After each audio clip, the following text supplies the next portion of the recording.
1,60,000 ऐसे नौजवान जिन्होंने तैयारी की, 4 साल में उनका सिलेक्शन हुआ, सब कुछ हुआ, लेकिन उनको ज्वाइनिंग नहीं दी।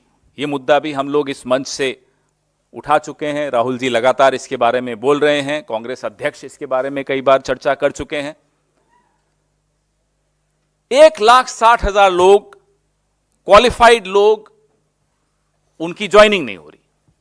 पहले आपने कहा कोविड खत्म हुआ तो उनको पलट के कहते हैं साहब आप तो ओवर एज हो गए। यह क्या न्याय है? यह अन्याय काल का एक ज्वलंत उदाहरण है आपके सामने।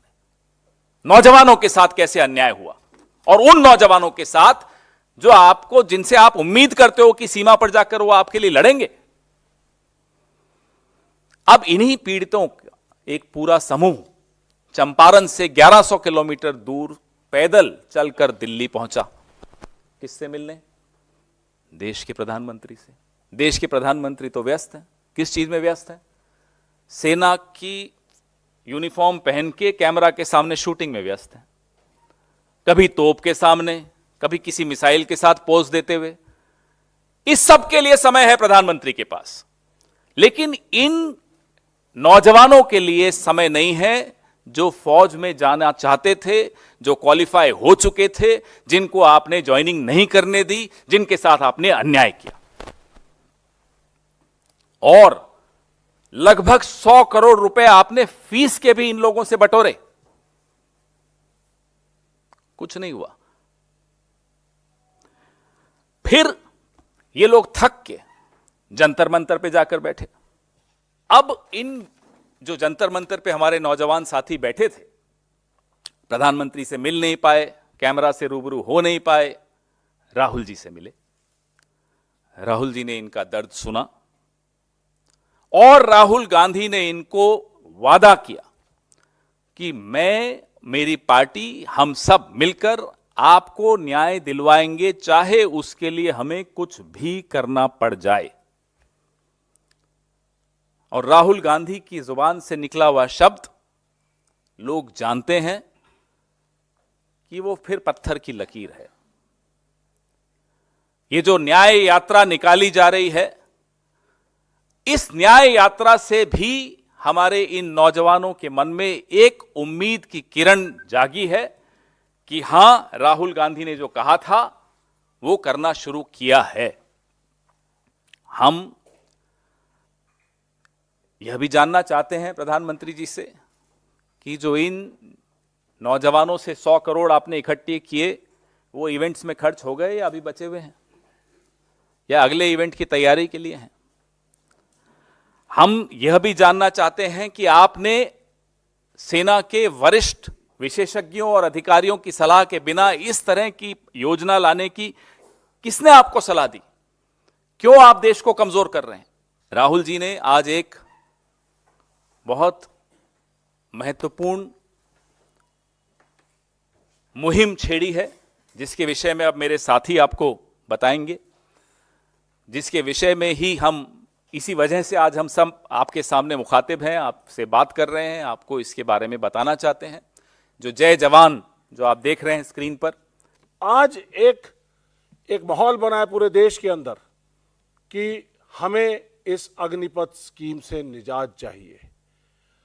और पिछले 3 से 4 दिनों के अंदर देश भर में तकरीबन 300 से ज्यादा लोकसभा कॉन्स्टिट्यूएंसीज के अंदर पूर्व सैनिकों के संगठनों ने, पूर्व सैनिकों ने अलग अलग प्रेस वार्ताएं और प्रोटेस्ट किए हैं कि हमें अग्निपथ स्कीम नहीं चाहिए। इस अग्निपथ स्कीम से देश की सुरक्षा से खिलवाड़ हो रहा है। देश रहेगा तो हम जीवित हैं। हमने ये भी कहा कि हम 1 रैंक 1 पेंशन मांगते थे, आज इन बच्चों के साथ ऐसा हो रहा है कि नो रैंक नो पेंशन। हम उसकी लड़ाई बाद में लड़ लेंगे, लेकिन आज पहली लड़ाई हमें लड़नी है। देश को बचाना है, देश की सेना को बचाना है, देश के युवाओं को बचाना है, युवाओं को न्याय देना है, देश की सेना को न्याय देना है। और इसलिए हम लोगों ने ये फैसला किया कि जो अग्निवीर और रेगुलर सैनिक के बीच में जो खाई पैदा की जा रही है, उनके बीच में शहादतों के अंदर खाई पैदा की जा रही है, उनमें भेदभाव पैदा किया जा रहा है कि जिस तरह से रेगुलर सैनिक को शहीद होने पर 15 साल तक पूरी पे मिलती है और उसके बाद उसके परिवार को पेंशन मिलती है, उनके मेडिकल बेनिफिट्स मिलते हैं, एक्स सर्विसमैन बेनिफिट्स मिलते हैं, शहादत का दर्जा मिलता है और उनके ताउम्र उनके परिवार को मेडिकल की और सभी शिक्षा, सब तरह की सुविधाएं मिलती हैं, वो नहीं मिलेगी इस अग्निवीर को। तो इसलिए आज बड़ा ज़रूरी है कि हम अपनी आवाज़ उठाएं। जय जवान अभियान के जरिए हम देश में जागरूकता पैदा कर रहे हैं कि देश की सुरक्षा, एकता, अखंडता को खतरा है, देश की सेना को खतरा है। ये बात जनरल नरवाने साहब ने भी कहा कि हमारे लिए ये चौंका देने वाली बात थी जब अग्निपथ स्कीम का फैसला आया। इसका मतलब ये किसी पायलट प्रोजेक्ट या सेना की रिक्वायरमेंट नहीं थी। पायलट प्रोजेक्ट के जरिए कोई भी स्कीम फौज में लागू की जाती है, लेकिन बिना कुछ किए आनन फानन में लागू किया गया, क्योंकि मोदी साहब अपने साथियों, पूंजीपति साथियों की प्राइवेट आर्मीज डेवलप करना चाहते थे। कि ये योजना एक ऐसा प्रधानमंत्री लेके आया है जो एक प्रदेश का 15 साल तो मुख्यमंत्री था, 10 साल लगभग देश का प्रधानमंत्री रह चुका, लगभग 75 साल उनकी उम्र है और वो हमारे देश के नौजवान छात्र छात्राओं को बोल रहा है कि आप 4 साल में रिटायरमेंट ले लो, कि 18 साल में आपकी भर्ती होगी और लगभग 22 साल में आपकी रिटायरमेंट हो जाएगी। तो ऐसा प्रधानमंत्री योजना लेके आया है।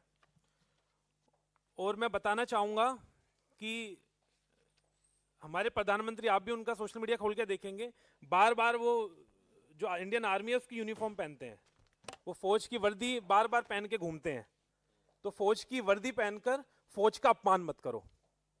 और फौज में जाना, आप यहीं से 8-10 किलोमीटर दूर जाइए, हरियाणा देखिए, अपने आसपास के स्टेडियम में देखिए, इस कड़ाके की ठंड में हमारा नौजवान सुबह 5 बजे से वो करना शुरू करता है, खड़ा ठंड में रनिंग करता है, फौज की तैयारी करता है।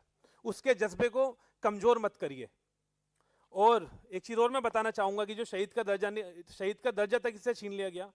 आप देखेंगे 5-5 साल के बच्चे जो अपने गांव से बाहर निकलते हैं, सुबह स्कूल जाते हैं, तो कोई शहीद स्मारक उसको नजर आता है तो उसको सलूट करता है। तो वो हमारे देश में देश की आर्मी को लेकर जज्बा है।